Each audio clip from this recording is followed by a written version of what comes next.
What image are you trying to project consciously or unconsciously? Why are you trying to project that particular image? Confidence and authenticity. What do you think that relationship is? What's the relationship between confidence and authenticity? Can you be authentic and not be confident? Can you be confident without authenticity? Or like, again, just what's that relationship there between those two? How well can you even assess that question of how authentic you are, right? Because that takes one of the other aspects of emotional intelligence, self-awareness. And if you're not very self-aware, you may say, "Oh my goodness, I'm incredibly authentic." Would your circle agree with you? That's another kind of way to has kind of a checks and balances there. So how authentic are you? And then how well can you even answer that question of your own authenticity?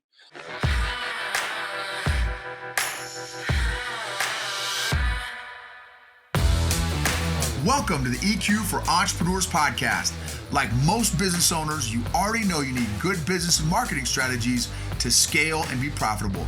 But at some point, you've hit the dreaded wall where you feel stuck and frustrated. EQ for Entrepreneurs is for business owners and leaders who are honest enough to admit that they just might be the ones holding their business back and are brave enough to change that. We're Noble and Kathy, and every week we're having candid conversations about all things emotional intelligence and how growing that has allowed us to get out of our own way and is radically transforming both our businesses and our personal lives. This is the secret sauce strategy for modern entrepreneurs who are tired of hustling without seeing results and want to grow a business and a life that they love.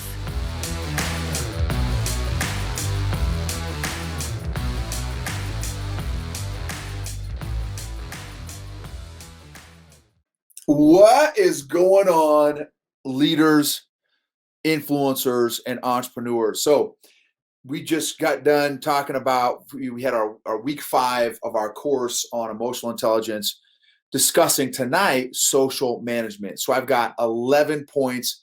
The last point, honestly, is one of my favorite points. And I've got a story I'm going to share with you guys. So we started off talking about, so I've got 11 lessons here. One of the stories one of the things we talked about tonight was the stories we tell ourselves about others. The stories we tell ourselves about others. And then I've got some questions I'm going to ask. So here's a story about the stories we tell ourselves about others. So Kath and I have been speaking in front of pretty decent sized crowds now for probably 15 years, up to a couple thousand folks for 15 years now. Well, and we've also had some CDs come out, CDs and streaming stuff on our talks. And here's the funny story. This is a riot. There was a couple, so we just got done speaking in front of 1,000 folks, and we were coming off the stage, and this guy comes running up to me with his wife, and his eyes are bugged out, his mouth's on the floor, and he's like, and I'm like, dude, you all right? Like, what's going on? And he's like, have you ever listened to a podcast before and had an image in your mind of what the speaker looks like? Or listen to a talk or something like that? I'm like, yeah, absolutely. I do it all the time. He said, dude, I've listened to your content now for a year. And I honestly, I thought you were a black dude from Canada.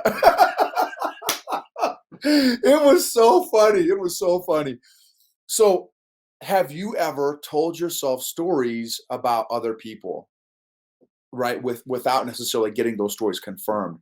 So here are 11 things I want to talk about. We're wired to create meaning and context naturally and automatically of what's happening around us. Our brains do it naturally. So this guy, he built some context around, the podcast that he listened to, and it was of a black guy from Canada, right? So our brains naturally do that.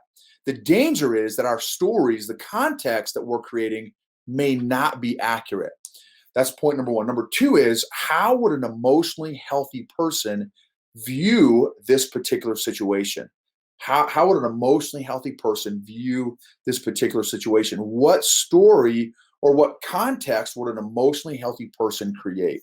third thing we talked about was we all view the world through our own specific lenses, which are comprised of spiritually, emotionally, physically, social, economically, racially, culturally. I don't know how to say that. Like, like our country. Like I have an American worldview because I'm from America, right?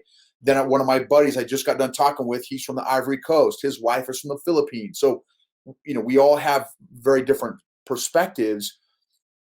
Gender. So my wife sees things differently than I do from a man's perspective, from a woman's perspective. So, and it doesn't, and none of those perspectives are wrong. It builds a unique perspective. And it's important to realize that the universe doesn't revolve around our perspective. There are other perspectives that matter as important as our perspective. Number 4, are our stories accurate that we've created? Number 5, what impact do our stories have in our actions and our decisions? What impact do our stories have? Number 6, what unconscious biases do we have? So this all plays out in social management, which is one of the aspects of emotional intelligence. What unconscious biases do we have, and how do they impact us and those around us? Number 7, image projection. What image are you trying to project consciously or unconsciously? Why are you trying to project that particular image? Number 8, we talked about the relationship between confidence and authenticity. Confidence and authenticity. What do you think that relationship is? What's the relationship between confidence and authenticity?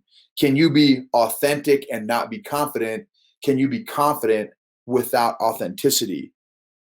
Or like, again, just what's that relationship there between those two? Number 9, how authentic are you? And how important is authenticity? How well can you even assess that question of how authentic you are, right? Because that takes one of the other aspects of emotional intelligence, self-awareness. And if you're not very self-aware, you may say, oh my goodness, I'm incredibly authentic. Would your circle agree with you? That's another kind of way has kind of a checks and balances there. So how authentic are you? And then how well can you even answer that question of your own authenticity? And then we also talked about number 10, the movie, The Pursuit of Happiness, and just, what was outside, his background, how he was dressed, none of that stuff mattered the most. What mattered was what he had on the inside. And then his ability to impact, his social, management, if you will, again, using the theme, was also critical. Number 11, my last point, one of my personal favorite points, when you are connecting with others. So again, it takes social awareness, but then it also some social management. And one of the young ladies that's in our kind of going through this course on emotional intelligence, she asked or talked about how sometimes she has, she thinks about what the other person is thinking about when she is connecting with other people, in a professional setting and even in a non-professional, in a social setting. And so for me, I'm passionate about people is one of the things I'm passionate about. And for me, I look at it as discovering the other person. How can I discover the treasure inside this person that I'm connecting with? How can I, and I've got, a series of questions that I like to ask, that kind of thing. But you may help them discover gifts, talents, strengths inside of them that they're not even aware of. And what impact has it had on you when somebody has affirmed or brought out your strengths or gifts or talents? How does that feel when they affirm you in your area of your gifting or your strength? It's a powerful experience. So how can we become more intentional at discovering other people's gifts? So rather than me thinking about, oh man, what are you thinking about me right now? I want to be thinking, how can I discover some unique gift or treasure inside of you that I can maybe affirm in your growth journey of your life? So those are the 11 things. Hopefully some of those added value to you. And I'd love to hear some of your thoughts on that. Any of those questions really, but the one there is the relationship between authenticity and confidence. What is that relationship between those things there. So again, hope that helps.